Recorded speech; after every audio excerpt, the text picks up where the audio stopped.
and a very warm welcome. I'm your host Pallavi Kulkarni. It's a pleasure to have you join us for today's insightful panel discussion. We are exploring a topic that is transforming today's education system, that is gamification of learning. Is it the future of education? To guide us through this fascinating topic, we have a panel of experts leading us the way in future of education. Firstly, we have Mr. Ramesh Chandra Panda, an experienced educator with over 23 years in school leadership across CBSE, ICSE, and CIE schools. He has served as principal at various prestigious institutions, including Army Public School and Podar International School. Currently, he is the principal at Podar International School, CICSE, Banerghatta Road, Bengaluru. Mr. Panda is also renowned for conducting capacity building workshops for teachers and motivational sessions for students.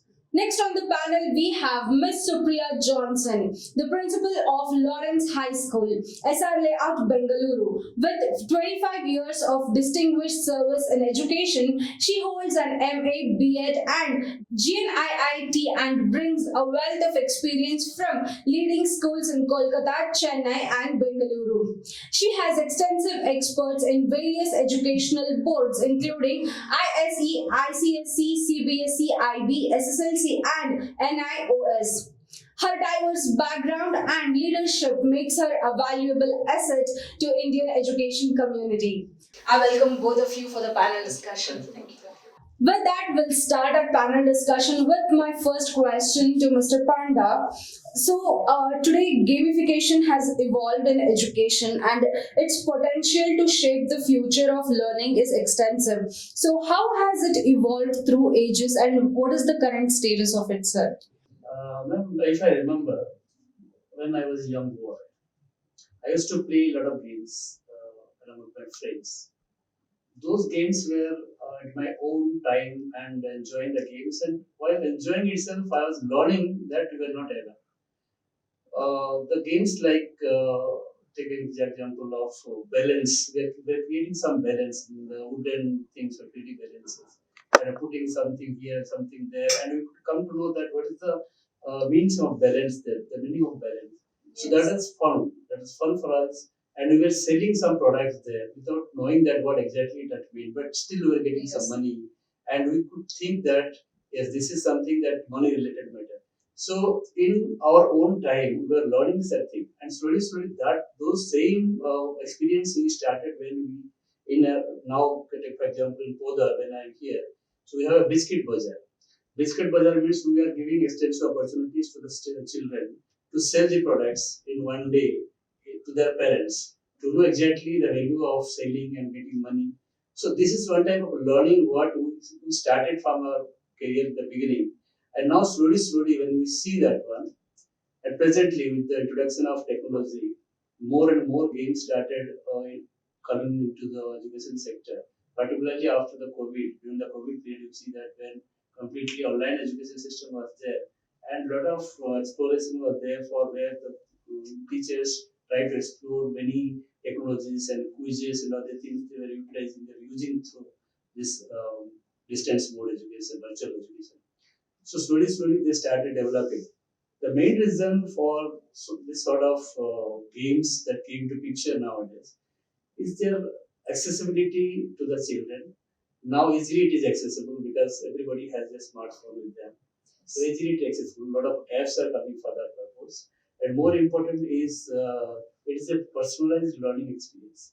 It has each individual can get that space for himself or through the learning process. He or she can know how well she can utilize these games to enhance the knowledge of that particular for him, for himself or herself. Now, rote learning or the mundane classroom atmosphere where the children are not concentrating, focusing on a particular lecture, and the styles of learning are different for different children. So, at one stage of the traditional methodology, they are not able to understand many concepts. Now, introduction of this particular learning strategies, particularly this technological oriented learning strategies, definitely helping them and getting popularity among the schools and now integration technology is integrated to that one, Yes. and collaborative learning is also focused. Children are focusing on that one. They're learning how to have collaboration, how to have competition among themselves, how to work together, how to have different skills. So all sort of new features that is added to this new technology.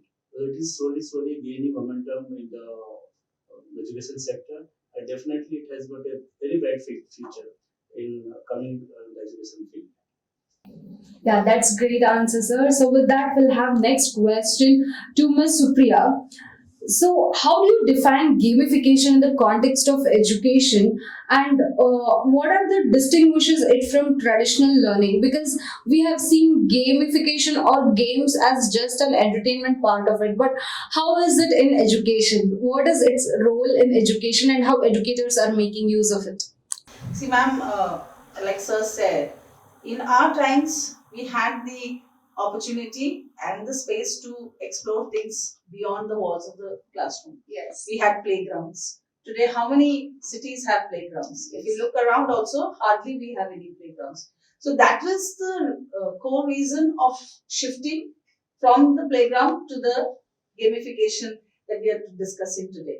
So if we look at that also, if that has become the core essence of today's children's life, it is going, that's where they are. So why not use it for a productive cause instead of just playing a game?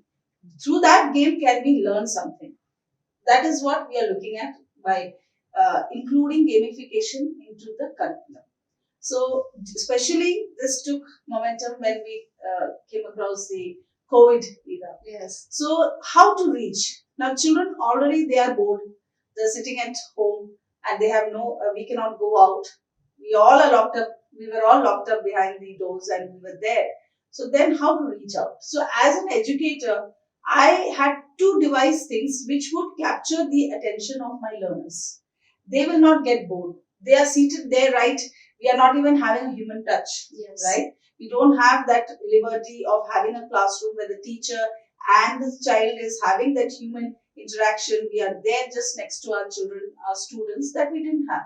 So then how to make them engage, how to have them not get bored. So that's where gamification has come into education. And that equipped us a lot. And we could have a shift from the traditional method, like Sir said, instead of just having a rote learning. You learn 10 questions, go write it, and then once your exam is over, it is done and dusted and people will Yes. forget. Yes. So where is the concept?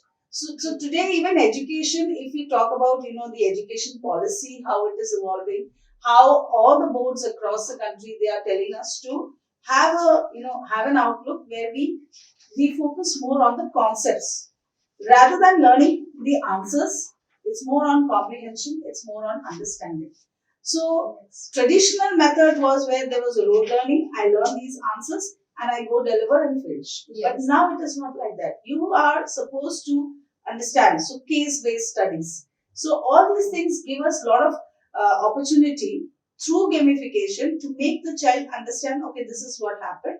Now try to understand and give the answers. So when we use platforms like Kahoot and quizzes or any such things, then it becomes more brighter and colorful. We have animation. So all these things are which attracts children towards learning. So that is one way of making modern education technologically advanced and also take our children into a more interesting way of learning. Yes, ma'am. But then I have next question to you, which is related to what you have told now. Can gamification lead to a better learning outcomes, and can we see any changes in the students' learning process? And do you have any evidence or data related to these learning outcomes? And what are the evidences that we can see? And is it just entertainment for children? So it is entertainment, but fun with learning. When you learn, when you're having fun and learn. So we are also trying to do this in our classrooms also, where we see that teachers carry, tools which will interest them, which will, in primary classes, kindergarten, we have flashcards, we have picture cards. in higher classes, we try to bring in a lot of worksheets or even tools, learning tools. So we have to look at gamification as a learning tool. So when we look at this, definitely, if like I mentioned in case of Kahoot, I just during this research process, I found out that 11 billion students had used Kahoot during that COVID period. That itself shows that, if that is not impactful, if it is not worthy, then why would people use? So it was easier for me to get an answer. So when we use gamification, if I have to check the learning, or if I have to check if the child is actually with me or not, these tools were helping me because they have cues. They have to answer yes, no, or they have to give something there. So they are entering that, and data is reflected back to the educator. So I know that the child is with me. So these are the ways how we are sure that children are not just having fun, but they're also learning. So you have to take. We cannot deny that we are living in an era of technology, Yes. right? So why should we shy away from using technology? So we have to educate our students, a young generation, how to use technology for the good of it. We're always telling, if they take a mobile, they are addicted to it, they're playing this, they're playing that. But how can we make it more interesting and also, use the technology for the benefit of everyone around? Yes. So- That's a great answer, ma'am. Actually, making use of what we have is more important than complaining about its cons of it. Yes. That's a great answer, ma'am. With that, we'll have a short break and come back and continue our interesting conversation.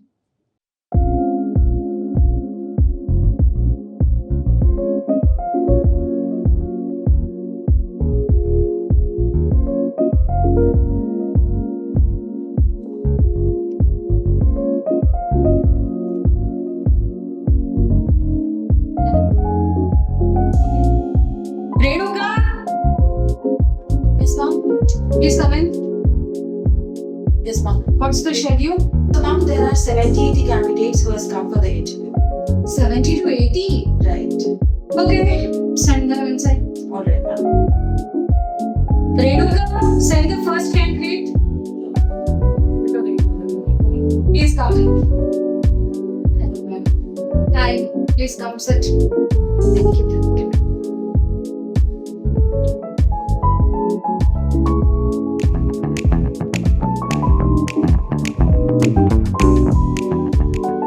Thank you. Thank you.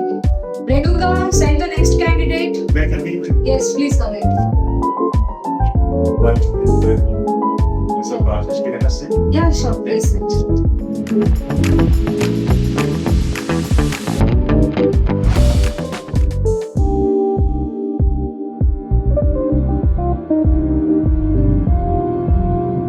Renuka, Yes, ma'am. come here. Yes, ma'am. Ma'am, why do you look so tensed? None of them fitting well for the job. What should I do? Right. Is that it? That's a lot. Why don't you try EdHR? What is that now? EdHR will help you hire the best teacher for your school. So you can just sign up to that. Wanted top tier teachers for your school? Sign up with edhr now and unlock a world of talent. Hire the best that inspire greatness. Transform your school today. That's interesting. I think it will make my job much easier, and every principal should use that. Right. Hello everyone, welcome back to the panel discussion. With that, my next question is to Mr. Ramesh Panda. So sir, how is gamification facilitating personalized learning, especially in diverse classroom with varying learning speeds and styles? If you see, there are different styles of learning by different children. Some are visual learners, some are kinesthetic learners, some are auditory learners, some are intrapersonal learners, some are social learners, some are you can say mathematics, reading and writing learners. So different children have got different approaches. Now, particularly this gamification has a provision to meet the requirements of each and every child of different requirements, learning requirements. Okay. They can adjust and it can adjust to suit their requirements. Now, if a child has finished some of the games, some of the question answers, the difficulty level starts increasing. The learner is very fast. He goes to from slower to the low to the higher difficulty level questions. Similarly, if a child is struggling to get some answers, he has been given more support in the system itself. So, the game is made like that. So, and also the children have got choices for the which games to operate and which games to play to learn certain things as per requiring their as per their capabilities. Immediate feedback is also they are receiving from them. So whatever they have performed, whatever the points they get, whatever answers they get, so they get the feedback. So they come to know instantly whether they have done it correctly or not done it correctly. So they get motivated and further they work hard for getting those things.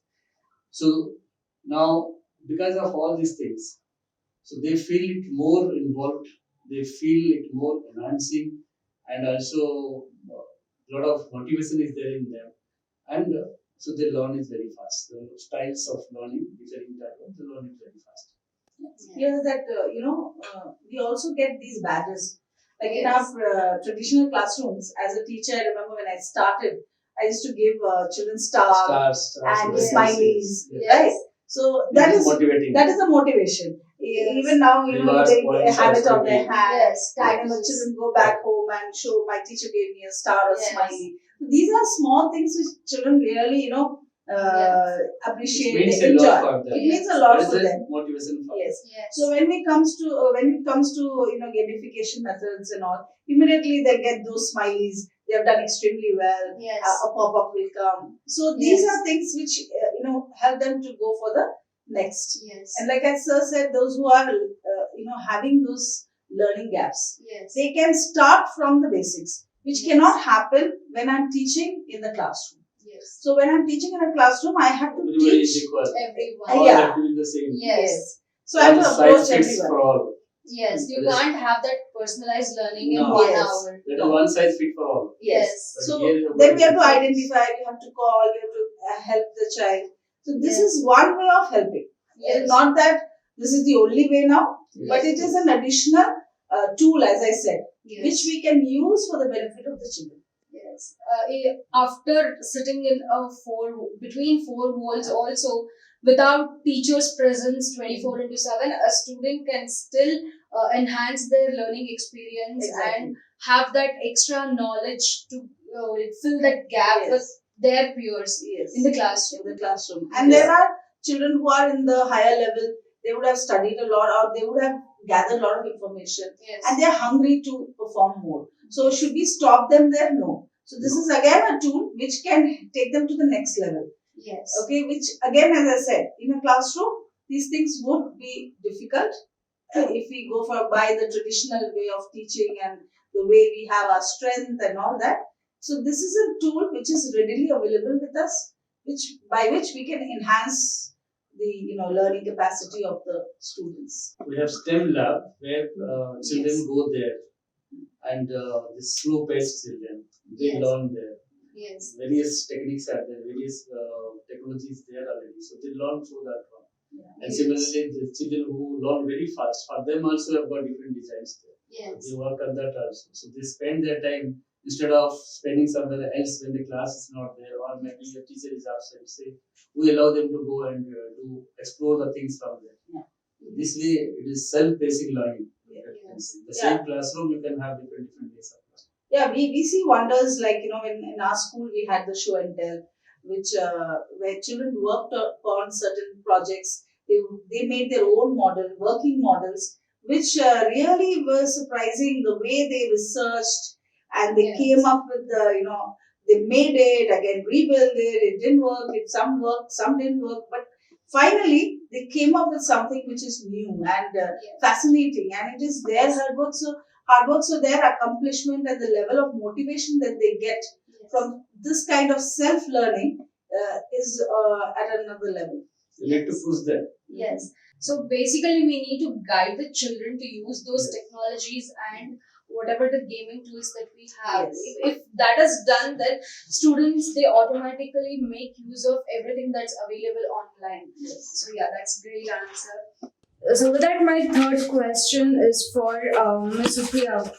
So gamification often requires a lot of technological tools, but how to ensure that all students across the country have that equal access, no matter where they're staying, their geographical, socio-economic backgrounds? Yeah.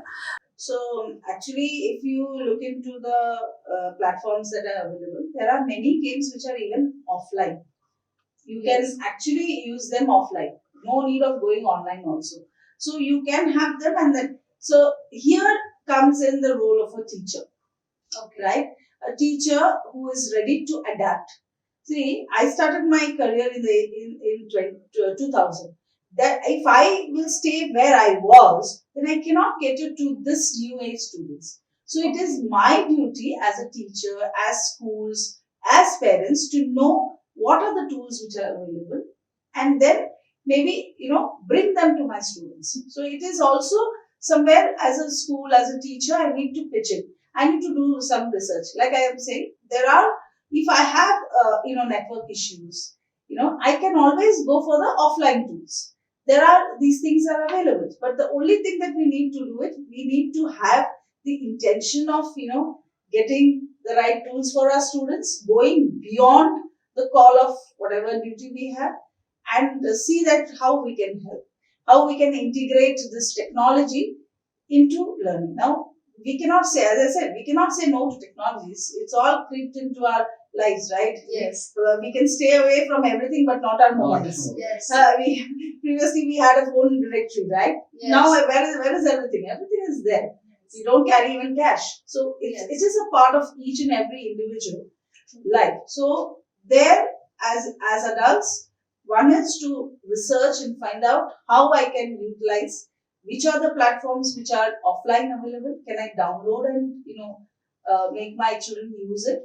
Then even adapt to that new technology so that I can guide my students, because it has its own pros and cons. So where am I guiding my students to use it in the right manner?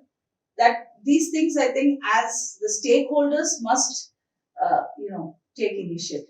I have one add-on question to this. When it comes to equal access of these gadgets and technology, considering the economic background of the entire Indian education system, so a lot of remote areas, schools, they are not having greater access to all these gadgets, or maybe they don't even know what are the technologies that are available. So in that case, how do you think the local bodies and the government and other non-governmental institutions can pitch in and bring that awareness to those kids and maybe to those educators? Not all educators of the country, not all the teachers of the country are aware of these technologies. They don't even know how to use them. So how can we build awareness to that community of the country? So, see, one thing which I see as an educator, because I do visit here and there, some government schools and all, I see that there also teachers have started using, children have started using, because that awareness is spreading, and it is something which is now crept into our daily life. So that is there. But yes, still there are areas where we have not reached, technology might have not reached, and that I think with the help of the local bodies, the government, trying to pitch in, they can help. And there are many companies who do a lot of CSR activities, right? So even those companies can, collaborate. So it could be, as I said, it has to be the stakeholders who have to come together and put forward. Okay, previously it was more about the basic amenities that is required in the rural thing. Yes. Whether it is toilets for girls and boys separately and furniture. If that has met, then the next level of, how to go about with education, upliftment of education, so that those students, when they become adults, they're receiving education, right? And when they come to the city life and they come into a city like Bengaluru, where there's so much of technology involved in everything that we do. So that opportunity should not be taken away from them. And that can be always done with the help of, the government and the companies which can offer a lot of CSR activities. Also, this ITL project or Atal project, Yes, where, Atal project. Atal where project, they yes. have the access, children have the access to those schools where these projects are there. Yes. Even schools like us, we also invite children to our robotic labs to see those labs how they are operating. And some of the computer labs are 3D projects, everything we are inviting them also. So at least they get a glimpse of those things and Yes. it may ignite them to do further. And maybe local authorities will come forward later on when they start Yes. demanding all those things. Mhm. And when we told our CSR activities, I have seen this recently in process. I've seen that. I went for one program there. So I could see they have some vehicles with robotic STEM activities. Mobile STEM studies. They are going to Yes. different village schools and showing to those things. Yes. See, we have a school. Lawrence has a school in Kormangla, which is a state board school, and there we had this kind of an exhibition, and we had work. The children had worked on STEM. So there were teachers who got their gadgets and given to the children, and so it all lies on how much initiative we have taken as a parent, as a teacher, as a government. Yes. It is all lying on us. Nothing is impossible. Nowadays it's very accessible. You have mobile phones, smartphones Yes. everywhere. In the small villages, you've got small smartphones are there. So you can download the app there and you can play there. So those activities even in small schools also they have started. They have started, and we want to see that it grows and benefits. So with that, my next question is to Mr. Ramesh Chandra Panda. So sir, what are some of the common challenges or resistance that educators might face while implementing these gamifications at the classroom level, and how can they be addressed and mitigated? Challenges are many. First of all, see now even if it has got a lot of advantages, it has to have challenges. Just now we discussed about the challenges, some of the challenges that it is not reaching to accessible to the rural areas. Yes. Some of the things where exactly the internet facilities are not there. Sometimes, ma'am, given the example of downloading the things and without internet also you can show to them. See, there are many challenges in this particular introduction of gamification. First of all, is the mindset of the teacher.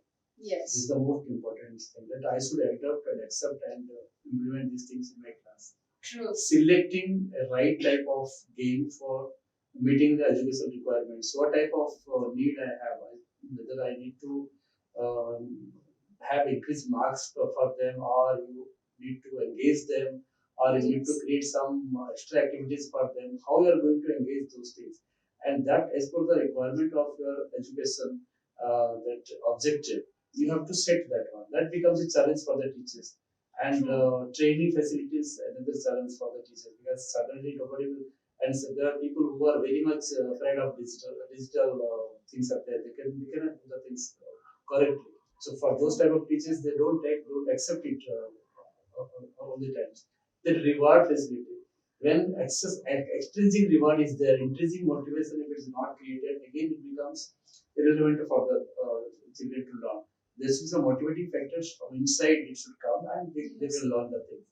Then technical limitations, as we discussed, accessibility, lack of accessibility, the price of accessibility in not only rural areas, in cities also. There are some small schools, they don't have access to that one. So they are deprived of all those things. Then again, competition. It is competition if it is always there. If there is no collaboration, then also it becomes challenge. There has to be competition plus collaboration. So if all these things are addressed, I think it will be it can be used in a better way. So resistance is there, but we have to address that one. We have to motivate the teachers. We have to train the teachers, and proper technologies to be given to the teachers. They have to make the technology friendly. Then things will be better. It's definitely required to elevate the skills of our teachers. That will definitely enhance the education quality that we cater to the students. Alignment of objectives. Yes. So this technical requirements has to be there. If there is no alignment, and sometimes you teach something and sometimes you play games something different, then you will not learn anything. It's just for fun. Yes. It should not be fun. Fun element has to be there with learning the things. That is very important, because you are teaching something and with the fun. So only fun element is there. There is no learning element. It's mere wastage of time. Yeah, like we are always saying that if the child is with the mobile, we know that the child is having fun and wasting time. Yes. So, are we sticking on to that, or are we doing something for changing? Yes. So, if the child is having an exposure to screen time, say around 15 minutes, then that 15 minutes should be used for something which is beneficial. That is what. Instead of playing something a game there, can I direct the child to use, because too much of screen exposure also is not advisable. Yes. But with the guidance of how much is right, if we get it from our practitioners and we know, and if the child is exposed to a 15 minutes of screen time, that 15 minutes also can be used in the best manner for learning something new. And there's a lot of competition that can be, competitive spirit that can be raised in the child, where he or she competes with oneself. Yes. As I said, with the badges. So I have earned 4 badges. Now I try to earn the next badge.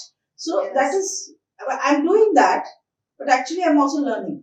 Yes. So there has to be an alignment, as Sir said, that the alignment of education, the learning outcome with technology as a tool. Yes. So with that, I have one closing question to both of you. So you both mentioned that educators or teachers get the feedback of learning experience that the student is having through these gamification tools. So is there any challenge or is there any question of data privacy? Because once a teacher is using any tool, it is integrated with the teacher's information. If a child is using that gamification tool, child's information has been fed to the system. So in that case, is there any question of data privacy that school is taking care of, or are there any concerns related to this data privacy aspect of it? So here the teacher should be the admin. Yes. That is how it should be. So if I have a platform which I want my students to use, I'm the admin. So if I'm the admin, I should be able to monitor who is using it, how long they're using it, and what is it that is happening. Like the process, right? I should not. So again, here also we need to know. We have to be aware which is the right platform and which is not the right platform. There are thousands of things which are there in the market and on the platform.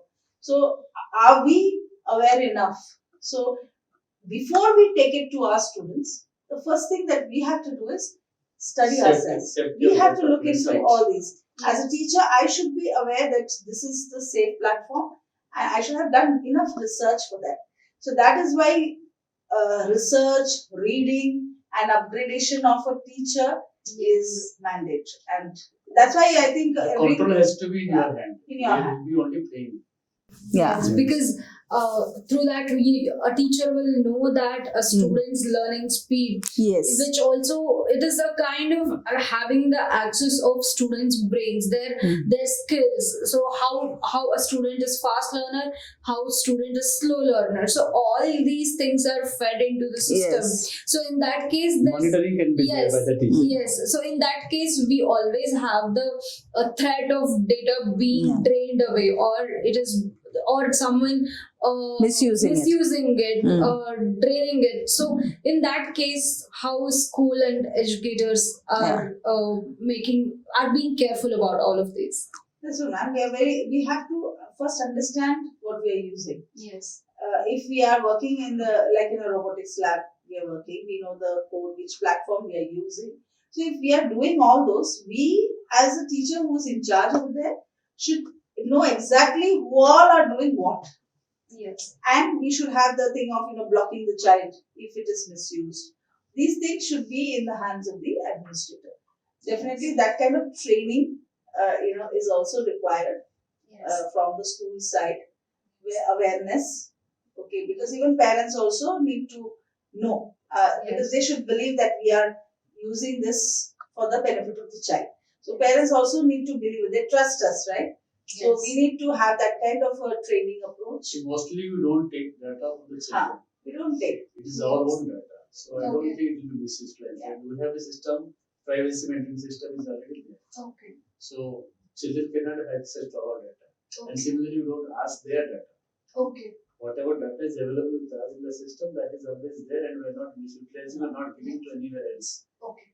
Okay, and the teacher concerned is also a confident person, so we will not Yes. use those data for wrong purpose. Yeah, those ethics are very strictly Ethically, we followed. are strong for Yeah, this. and moreover, this gamification, when we're talking about the concepts and the question answers or There's the no use of true data false. for that. There is no need of any That's data. right. Okay. So the child only travels from one level to the other level.